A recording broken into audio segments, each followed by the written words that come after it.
What's up? I'm Tyler. And I'm Dakota. And this is the Bourbon and Business Podcast, where we interview successful businessmen and women to let you in on why success doesn't have a single formula to follow. We also have a little bourbon tasting along the way, because why not? So guys, please enjoy this episode and let us know your thoughts at Bourbon and Business Podcast on Instagram.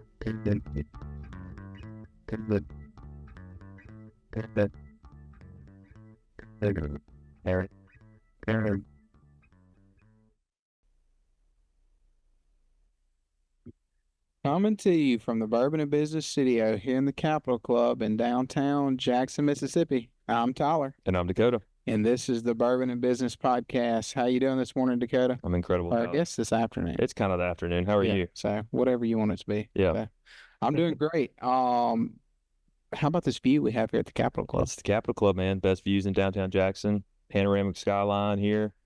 Daily lunches, membership, networking events. Yeah. They got it all. If you're not a member of the Capitol Club, you need to go online and join today. And then do you want to introduce our guests to us? I do. Today we have special guest Brett Art-Fischer, co-founder and senior managing director of residential sales at MANTUS Real Estate. Brett, welcome. Thanks so much, guys. I'm excited to be here. Yeah, glad to have you. And then what are we sipping on? Man, today we're sipping on Wild Turkey Rare Breed, and it is a barrel proof. So, Wild Turkey is my favorite. That's your jam. I really like this. I know that you're going to love the burn on it. Mm-hmm. I'm going to have to give it a 9.0. 9.0. Really good bourbon. Proof-wise, we'll go with 100 proof. Oh, not even close. No, is it not? 116.8. Okay, well, way off on that one. So I guess once the barrel proof should have given it away there. Okay. Once you get over, 100, they're all the same. Yeah, fair enough. Well, Brett, we appreciate you coming on today. We'd like to just take this time first to start off, kind of just give our audience your background, where you're from, and then how you got into the real estate business. Sure. Well, first, I'm very, very offended and disappointed that you guys didn't offer me some of that delicious, wild turkey, especially with Thanksgiving coming up. But aside from that, I'm from Southern California. I've been doing real estate here in New York City for about 15 years. And focusing on residential, condos, co-ops, single family, some multifamilies, pretty much everywhere in New York City, but primarily in Manhattan, most of Brooklyn, and then Long Island City and Astoria and Queens. Fantastic. Yeah. And so what kind of made you in your career journey settle on real estate? Was that something you've always been interested in? Or did you just kind of land there? Definitely not. I came from a sports broadcasting, TV, radio background, and I got a couple of job offers to be on TV out of college in very, very small markets, and I just didn't think it was something that I could do. And I got into real estate because I went to a job fair here in Herald Square, and it was a sales career fair, and I tried it out. I was like, I got to find something, because I was going to give myself 3 months to try out New York City. And if I couldn't find a job by then, I had to go back to home to California. I couldn't just wait around forever. So that's how it happened. And it doesn't seem like that long ago, but then I look at the, my phone, and I'm like, oh my gosh, it's been 15 years in March. So well, that's crazy. And you've made it, you know what I mean? In 15 years, that's enough of a track record to say I've made it as a real estate guy in New York. But what's the difference like from sunny California to New York City? It's the contrast there all the time. Yeah, it's actually funny because they're not, I wouldn't call them sister cities like New York City and Miami is from a real estate standpoint, but they have so much in common and so much polar opposite that it's just, you just kind of adapt pretty easily, I guess. I was in Philadelphia before, and I think that was a tougher change because they're somewhat similar, but New York City's on a much bigger scale, a grander scheme. But Southern California, everything's it's slower, it's quieter. I feel like they're done at Fridays at 3:00 in the afternoon. We're in New York City, it's crazy. People are working all the time, 6-7 days a week. Some people work till 8, 9, 10, 11 o'clock at night. It's just the standard. I don't really know any different because it's it's just been so long since I've experienced anything different. Yeah. But it's fast-paced mentality. Everybody's the best. You're not, no matter how great you are, how good looking, how smart, how hard of a work you are, there's always many people who are above you. So once you just accept that and you just appreciate New York City for what it is, it becomes a lot easier. Well, tell our listeners a little bit about, so you went into the real estate world with really, I'm assuming, no experience, and speak to our listeners that are maybe they're looking to make a transition into a career field, specifically sales, and they don't have experience. What were you able to do to be successful to make it to have 15 years in the field? I say this and there's no metaphor. I mean this 100%. The reason why I think I did so well so early on and still in the industry now is because I failed a lot, and I failed early, failed often. I know it's a saying, but it's true. You know, other people, they were afraid to take risks, afraid to do things that, because they're like, oh no, what happens if I fail? And for me, I was like, I don't care. Like, I need to learn. And yeah, it was embarrassing, a lot of things that happened. It was very difficult. Your ego goes to negative. There are times you just want to quit the industry. You know, the failure rate in New York City, and the way that's determined is people who don't renew their license within their first 2 years of having a license here is 93%. So 7 out of 100 people are going to continue with real estate in New York City after 2 years.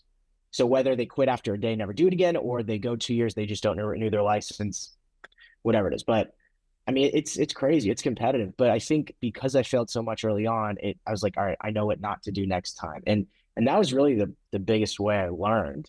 You know, I had some mentors who knew less than I did, which was kind of, you know, counterintuitive there.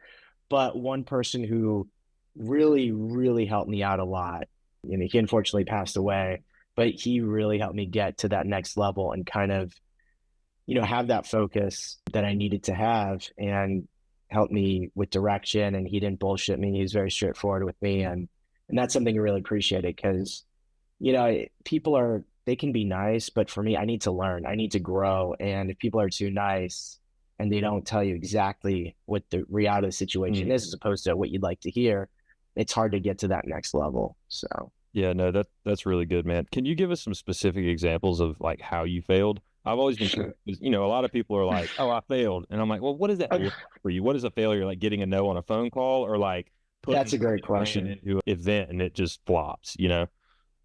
Yeah, that's a really good question. I tell people the same thing. Like, I want something tangible, right? So I could give you like 100 examples, but, you know, so I started out with rentals. You know, here you can make a living off doing rentals. It's just, you know, it's expensive. And, you know, if you're good at closing, great, fantastic.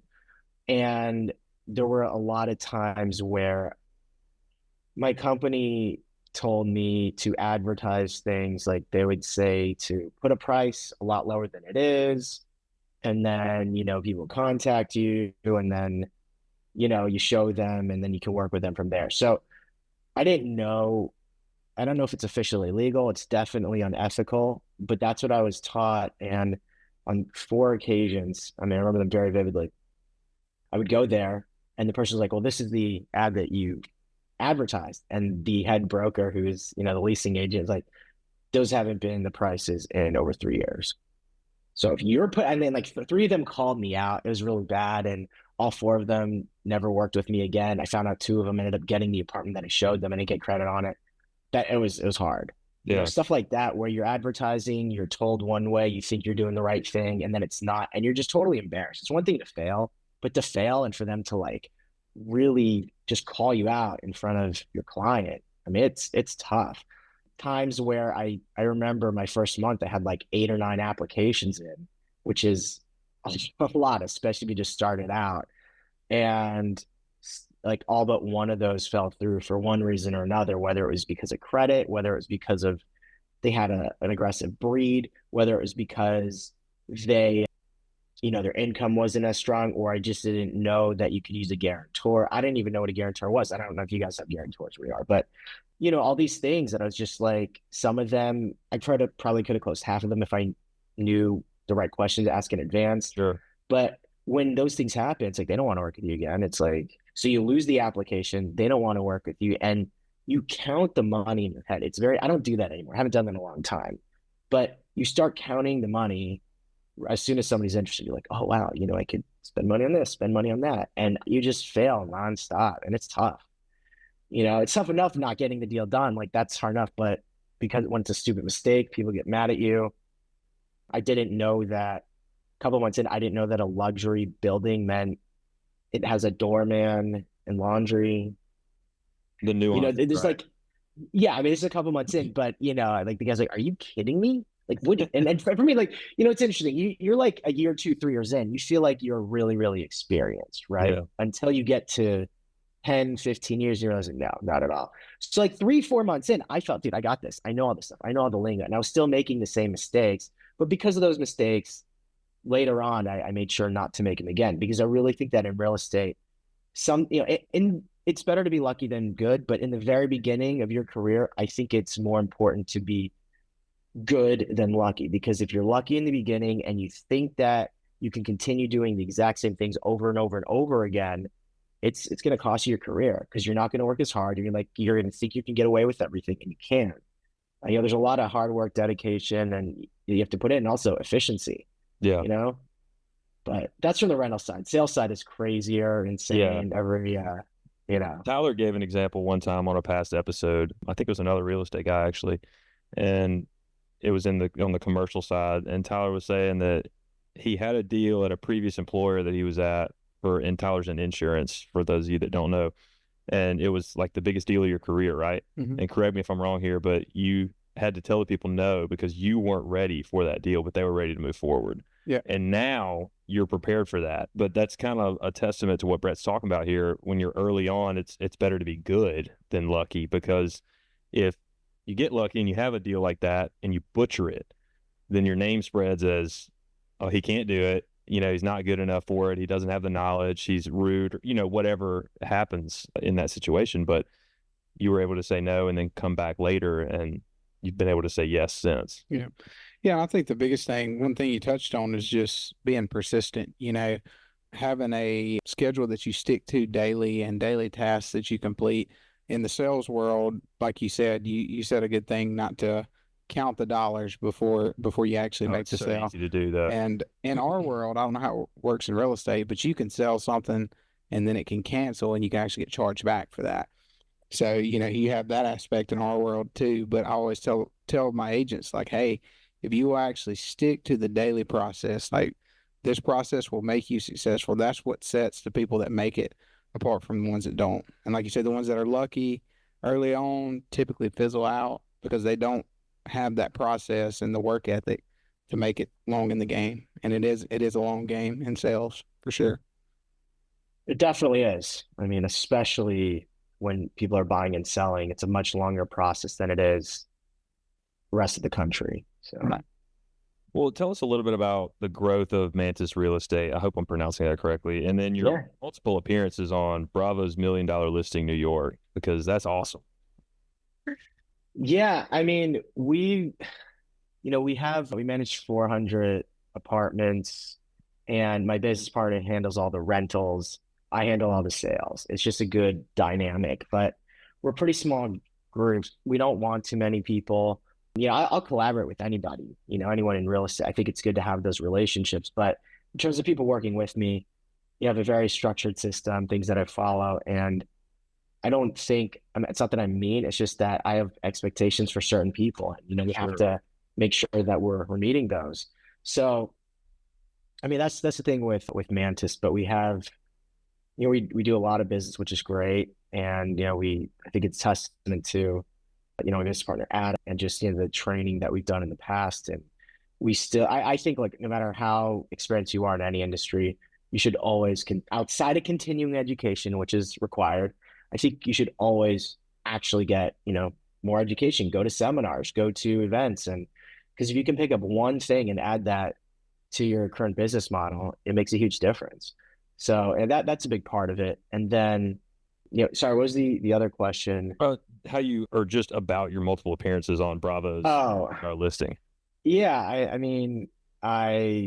sometimes I have clients who are looking for 10, $20 million properties and apartments, not even like houses. It's like one floor. What do you do with this?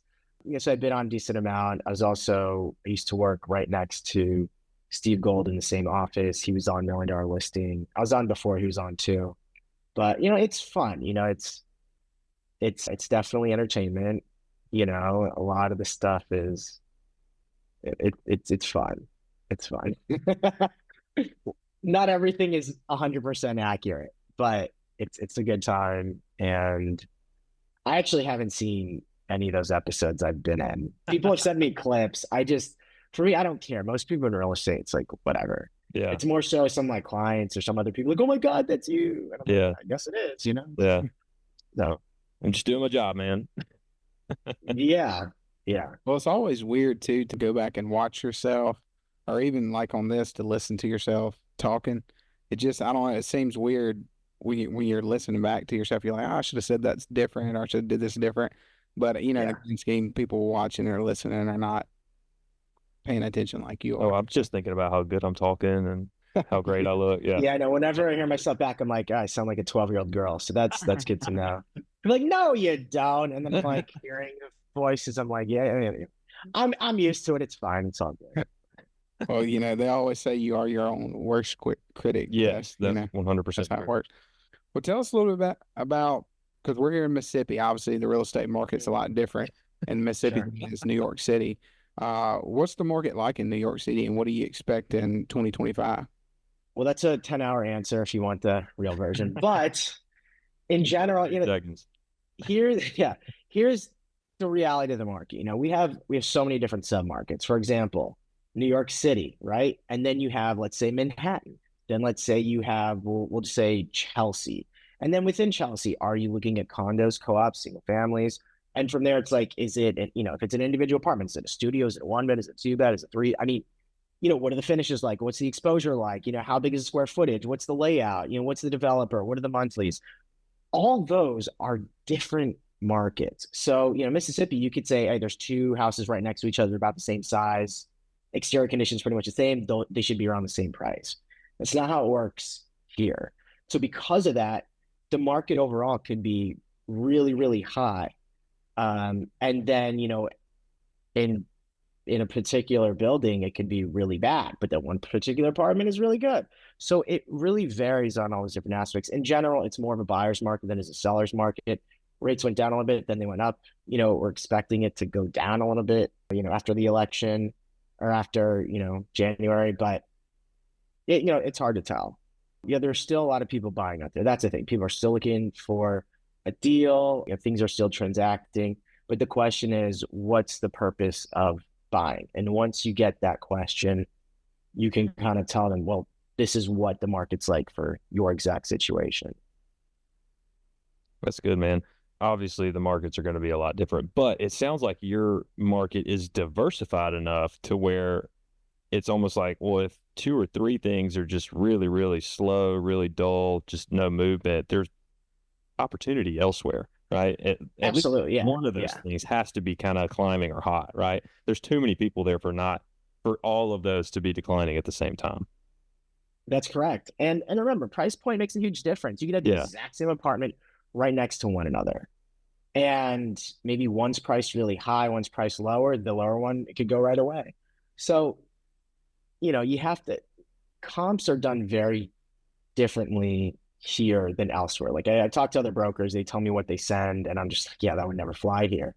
But, that a building is really its own market, its own management. Is there a co-op board? They're going to be different. What are the assessments? What are the fees? What are their, all these factors you have to keep in mind before making an offer on a property. And also, when you make an offer and it's accepted, it's not binding, like it is in almost the rest of the country. So until contracts are fully executed, you can do whatever you want. You can back out for any reason. They can back out for any reason. There's a lot of different components to it. So it's one of the reasons why New York City is so tricky. There's all these rules. And then, of course, the co-ops, which, pretty much nowhere else has either. And even the co-ops that do exist in other parts of the country, there aren't that many. So, yeah. Well, I think it's a good time for a bourbon break. Yeah, for sure. Give me some bourbon. Turkey rare breed. I'll make you squirm a little bit more here, Brett. The barrel proof, I thought it was really, really great flavor too. It's got that good bourbon flavor in it. But I think the burn was just a little bit too strong for my liking. I'm like a 90 to a 110 kind of guy. If it's over 110, I mean, that's almost alcohol, just straight alcohol at that point. You know what I mean? So I'm gonna go 8.7 though. It was still really good. Well, and this was about like a $40 bottle. Well, and let's not forget to tell our listeners about our sponsor, Cheers Vineyard in Gluckstadt. Cheers Vineyard, Gluckstadt, Mississippi. Ask for JT. He will hook you up. They've got anything you could imagine. Yeah. Well, back to the podcast. Brett, what advice would you give maybe young people or even people wanting to make a transition into real estate? What piece of advice would you give them that maybe could help them make that transition? I would say there's 3 different pieces of advice in general. Number one, if you're going to get into real estate, you better have at least 6 to 12 months of savings. Yeah, that's the first thing.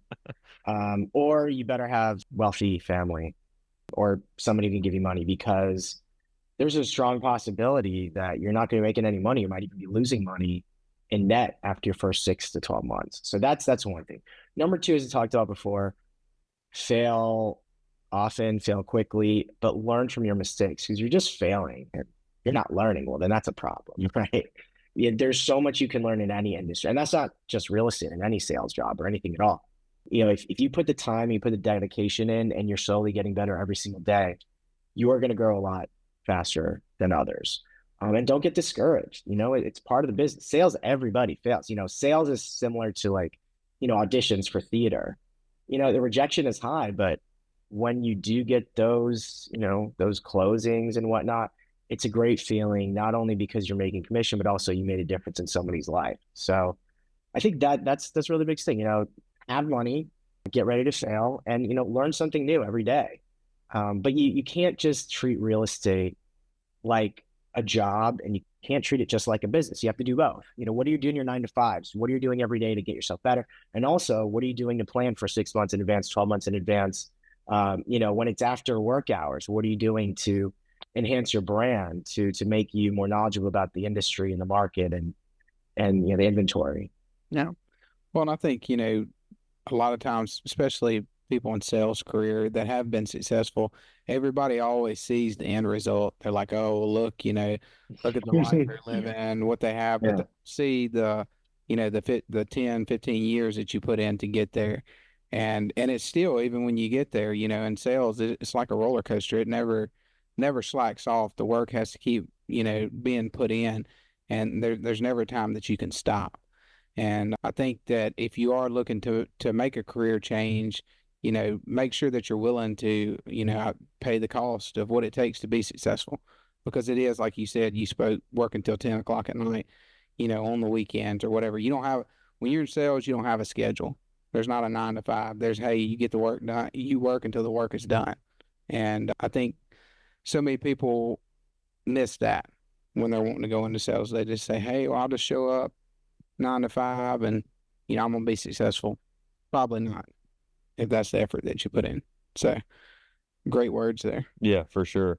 Tell us a little bit, as we're rounding home here, about the founding of All Pie Alzheimer's Challenge. Yeah, so 3 of my grandparents unfortunately passed away due to complications of Alzheimer's. So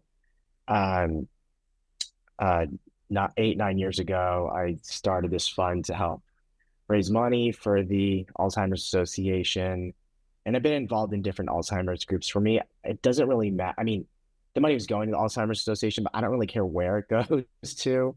You know, if there's so many different Alzheimer's research groups here in New York City, as long as people are spreading awareness, I think that's really important. So I was getting pied in the face like 50, 60, 70 times to help raise money. You know, I've hosted different events. But yeah, you know, it's something I care about a lot. It's, you know, it's a tough disease, and, you know, it's getting worse and worse, you know, every year. You know, there's more research, but the costs of, you know, between caretaking, research, and, you know, paying people to handle these situations, it's, you know, it's expensive. So it's like, what can we do before it gets to that point? Whether it's exercise, better diet, keeping our brain active with reading, learning new activities that we didn't know before. So yeah, it's something it's still pretty close to me, but yeah, I love that. And I love when there's passion behind something, right? And to kind of mesh the two things together with that, and then the business, like Tyler was talking about, the process, you have to fall in love with what you're doing if you want it to continue, that's a great cause, but if you didn't have a personal connection with it, you wouldn't feel as passionate about it. You wouldn't go through the long hours of getting pied in the face 50, 70 times.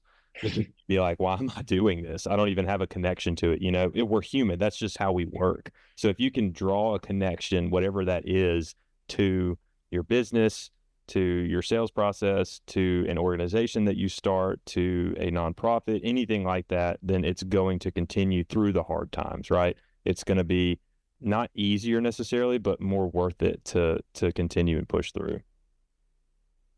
Yeah, I agree 100%.